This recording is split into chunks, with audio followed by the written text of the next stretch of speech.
안녕하세요. 테크 크리에이터 꿀단지 PD입니다. 노트북을 사려고 찾아보면 종류가 워낙 다양하다 보니까 하나를 고르는 것이 정말 어렵습니다. 그래서 2021년과 2022년에 노트북 구매 가이드 영상을 업로드했었고, 많은 분들이 영상을 보고 도움이 되었다는 댓글을 남겨주셨어요. 노트북을 선택하는 기준은 1년 전과 크게 다르지 않지만 하드웨어의 발전으로 용어나 버전이 달라진 부분이 있어서 다시 한번 2023년 버전으로 노트북 구매 가이드를 준비했습니다. 노트북이 세상에 나온 본질은 PC를 들고 다니면서 사용하기 위함입니다. 그래서 어떻게 하면 더 얇고 가벼운 제품을 만들 것인가에 대한 연구가 계속되고 있고 1kg 내외의 초경량 노트북들도 판매되고 있습니다. 그런데 우리는 CPU, 램, 디스플레이 등 하드웨어가 한 단계 올라갈 때 증가하는 비용은 인정하면서 무게가 가벼워지고 두께가 얇아지면서 비싸지는 것은 인정하지 않는 경향이 있습니다. 항상 맞아떨어지는 것은 아니지만 가격을 직관적으로 수치로 표현해보면 다른 조건이 비슷하다고 할 때 2kg 이상의 노트북 가격이 100이라면 1.5kg 정도의 제품은 150, 1kg 내외 초경량 제품은 200 정도가 됩니다. 즉 일정 수준 이상의 성능을 갖추고 있으면서 휴대성까지 좋은 노트북을 찾는다면 그만큼 더 많은 돈을 준비해야 하고 비용을 아끼고 싶다면 무게에 대한 기준을 과감하게 낮춰야 합니다. 두 번째 기준, 노트북의 두뇌인 CPU는 두 가지만 생각하면 됩니다. 하나는 등급이고 다른 하나는 세대입니다. 먼저 등급은 숫자가 높을수록 좋고 인텔은 i3, i5, i7, i9, AMD는 라이젠 3, 라이젠 5, 라이젠 7, 라이젠 9으로 나눠지는데 자동차로 비유하면 배기량과 크기로 구분을 하는 경차, 소형, 중형, 대형 정도의 느낌이 되는 거죠. 그리고 세대는 자동차에서 2015년식, 2023년식과 같이 나온 시기를 의미하는 것으로 연도와 딱 맞아떨어지지는 않고 2023년에 인텔은 13세대가, AMD는 여름 전후로 라이젠 6000 시리즈, 7000 시리즈로 최신 주류가 넘어갈 겁니다. 등급에서 한 걸음 더 들어가면 소비 전력에 따른 구분으로 모델명 뒤에 저전력 CPU는 주로 P, U, C, E가 붙고 고성능 CPU는 H, HX 등이 붙습니다. 소비 전력이 높을수록 퍼포먼스가 높게 나오기 때문에 같은 등급 안에서도 성능이 세부적으로 구분되는 거죠.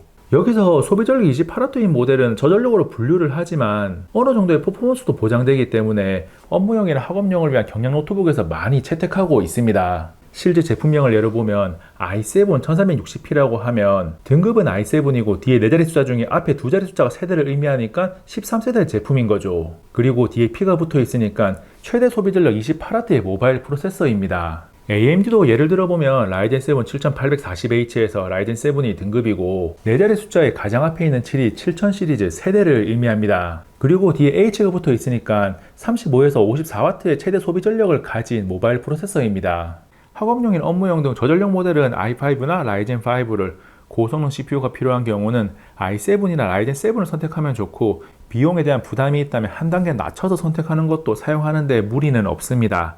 그리고 돈이 충분하면 저전력 모델의 i7이나 라이젠 7, 고성능 모델의 i9 선택을 말리지 않습니다. 돈이 들어간 만큼 더 좋으니까요. 더불어 비용에 대한 부담이 많이 크다면 최신 세대가 아니라 전세대 모델을 사는 것도 괜찮습니다. 요즘은 거의 다 사라지긴 했지만 가끔씩 세대를 숨기고 등급만 강조하면서 아주 싼 가격으로 소비자를 현혹하는 경우가 있는데 그런 경우 정말 오래된 제품을 파는 것이라서 세대 확인이 꼭 필요합니다. CPU에 대해 한 가지만 더 이야기하면 인텔이 좋으냐, AMD가 좋으냐에 대한 논쟁은 여전히 진행 중인데 꼭 특정 브랜드만 찾는 것이 아니라면 다른 조건이 다 똑같을 때는 그냥 더 저렴한 것을 구매하면 됩니다. 세 번째 살펴볼 요소는 그래픽카드입니다. 노트북의 사용 목적이 게임이나 영상 편집 등의 그래픽 작업이 아니라면 별도의 외장 그래픽 카드는 필요 없고 기본 프로세서에 포함된 내장 GPU만으로도 충분합니다. 요즘은 내장 GPU의 성능도 많이 좋아져서 어느 정도의 게임까지도 커버하거든요. 외장 그래픽 카드를 탑재하게 되면 쿨링 시스템도 달라지게 되고 무게가 증가하기 때문에 휴대성을 만족하기는 쉽지 않습니다. 그럼에도 휴대성이 최소한은 되어야 한다면 RTX 4050이나 RTX 3050 Ti 정도를 탑재하고 무게를 1.5kg 내외까지 줄인 제품을 선택하는 방법도 있습니다. 그리고 온전히 게임을 위해서 퍼포먼스를 최우선으로 한다면 다소 무거워지더라도 RTX 4070 이상으로 선택을 해야 하죠. 여기서 한 가지 중요한 점은 그래픽카드의 최대 전력량, 토탈 그래픽 파워, TGP에 따라서 성능이 크게 달라질 수 있다는 겁니다. 예를 들어서 TGP 90W의 RTX 4070보다 TGP 115W의 RTX 4060의 성능이 더 잘 나올 수가 있다는 거죠. 물론 TGP가 커지는 만큼 발열이 조금 더 발생한다거나 팬 소음이 커지는 등의 문제가 발생할 수 있습니다. 노트북 선택 기준 네 번째는 램입니다. 다다익램이란 말이 생겨날 정도로 램은 용량이 크면 클수록 좋은데 2022년에는 대부분의 노트북이 8기가를 기본 용량으로 잡았다면 2023년에는 16기가를 기본으로 잡는 노트북들도 제법 많아졌습니다. 다른 하드웨어의 성능이 올라가니 거기에 맞춰서 램 용량도 증가한 것으로 노트북을 한번 사면 오랜 시간 사용하니까 최소 16기가를 기준으로 잡아야 합니다. 물론 100만원 아래의 비교적 저렴한 모델에서는 8기가를 최소 기준으로 잡아야 하고 8기가 램이 문서작업, 웹서핑, 인강, 온강 등 업무용이나 학업용으로 사용하는 것을 어느 정도는 커버합니다. 그리고 램 용량도 중요하지만 싱글 채널과 듀얼 채널 사이의 성능 차이가 커서 꼭 듀얼 채널인지 체크를 해야 합니다. 특히 램 추가 슬롯이 없거나 교체가 안 되는 온보드 형태라면 듀얼 채널 유무를 반드시 확인해야 합니다. 램에 이어서 다섯 번째로 살펴볼 요소는 저장 장치입니다. 저장 장치는 SSD와 HDD가 있는데 대부분 가볍고 속도가 빠른 SSD를 선택하고 있어요. 그래서 종류는 크게 신경 쓰지 않아도 되고 용량이 중요한데 영상을 많이 저장하거나 프로그램을 다수 설치하는 게 아니라면 512기가 정도면 무난하게 사용할 수 있습니다. 이때의 SSD 규격이 PCI 3세대가 아니라 PCI 4세대인지 체크가 필요합니다. 문서 저장하고 사진 조금 옮기는 정도에서는 체감이 되지 않겠지만 데이터 저장이나 이동이 잦은 분들은 3세대보다 4세대가 더 빠르다는 것을 확실하게 체감할 수 있습니다. 여섯 번째 요소인 디스플레이는 세부적으로 하나씩 살펴보다 보면 너무 복잡하고 내용이 많아져서 딱 잘라서 사용 목적별로 최소한의 기준점을 정리했습니다. 어떤 사용 목적을 가지든 최대 화면 밝기가 300니트 이상은 되어야 하고 다양한 환경에서 사용할지도 모르는 휴대성을 강조한 모델은 400니트 이상을 권합니다. 색 재현율이 일반적으로 sRGB 100%를 만족하면 쓸만한데 영상 편집 등의 그래픽 작업을 한다면 P3 100%까지 필요합니다. 그리고 크기나 해상도, 주사율은 표를 보면 쉽게 이해가 될 거고 화면비는 16대9도 사용하는데 문제는 없지만 작업 효율을 중시한다면 16대10이 확실하게 더 좋습니다. 다른 조건이 동일할 때 16대9와 16대10이 표현하는 정보의 양이 어떻게 다른지 보여드리고 있는데 세로 비율이 1 늘어나면서 한 번에 표현되는 정보의 양이 생각보다 더 많습니다. 그리고 빛 반사가 있는 글레어 패널은 게임을 많이 하거나 그래픽 작업을 한다면 거슬리기 때문에 논글레어나 안티 글레어를 추천합니다. 글레어 패널이 더 선명하고 색상 표현이 정확하다고 하지만 논글레어나 안티 글레어도 충분히 발전해서 사용하는데 문제가 없습니다.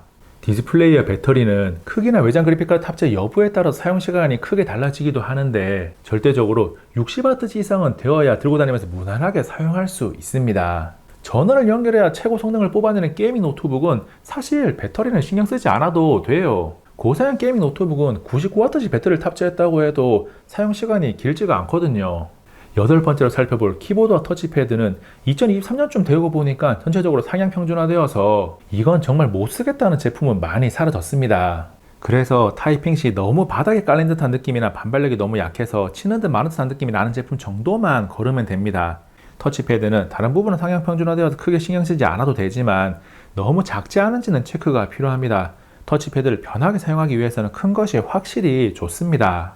그 밖에 스피커는 좌우 한 개씩 듀얼 구성 일반적인데 한 개의 출력이 최소 2W 이상은 되어야 하고 무선 네트워크는 당장은 와이파이 5도 사용하는데 전혀 문제가 없지만 장기적으로 봐서 와이파이 6를 지원하는 모델을 권합니다. 그리고 HDMI, USB-C 등의 확장 포트는 본인에게 무엇이 필요한지 생각해서 판단을 하면 되는데 대부분 최소한은 갖추고 있고 혹시나 모자라다면 젠더나 멀티포트를 사용하면 되니까 노트북 구매 시 우선순위를 생각할 필요는 없습니다. 노트북 선택을 위해 고려해야 되는 기준에 대해서 이야기를 하고 있는데 스로틀링, 발열, 팬 소음 등 퍼포먼스와 밀접한 관련 있는 요소들은 어느 정도 사용을 해봐야 알 수 있는 부분입니다. 그래서 앞에서 이야기한 기준으로 후보군을 좁힌 다음 유튜브에서 해당 제품들의 리뷰를 찾아보는 것을 권합니다. 제대로 된 리뷰라면 스로틀링, 발열, 팬 소음 등 퍼포먼스와 관련된 요소들을 반드시 포함하고 있을 겁니다. 여기까지 영상을 열심히 보면서 고개를 끄덕끄덕하면서 이해를 했는데 막상 어떤 노트북을 사야 하지 라는 생각을 해보면 머리가 하얘지는 분들이 있을 겁니다. 그래서 한 번에 보기 쉽게 표로 정리를 했는데 여기 있는 기준을 만족하면 일정 수준 이상의 만족감을 느끼며 사용할 수 있는 정도가 됩니다. 표의 사용 목적에서 코딩, 사진, 공학용은 CPU가 중요하게 작용하는 것을 말하고 디스플레이는 색 전율만 표기를 했는데 앞에서 보여드렸던 디스플레이 세부 조건표를 잠깐 다시 보겠습니다. 이어서 도무지 모르겠으니까 그냥 노트북 후보군을 압축해달라는 분들이 있을 수도 있으니까 2023년 3월 기준으로 4가지 사용 목적을 3가지 가격대로 나눠서 추천 모델을 정리했습니다. 추천한 제품들은 같은 이름에서도 옵션에 따라서 스펙과 가격이 달라지는 부분이 있으니까 체크하면서 노트북을 고르면 됩니다.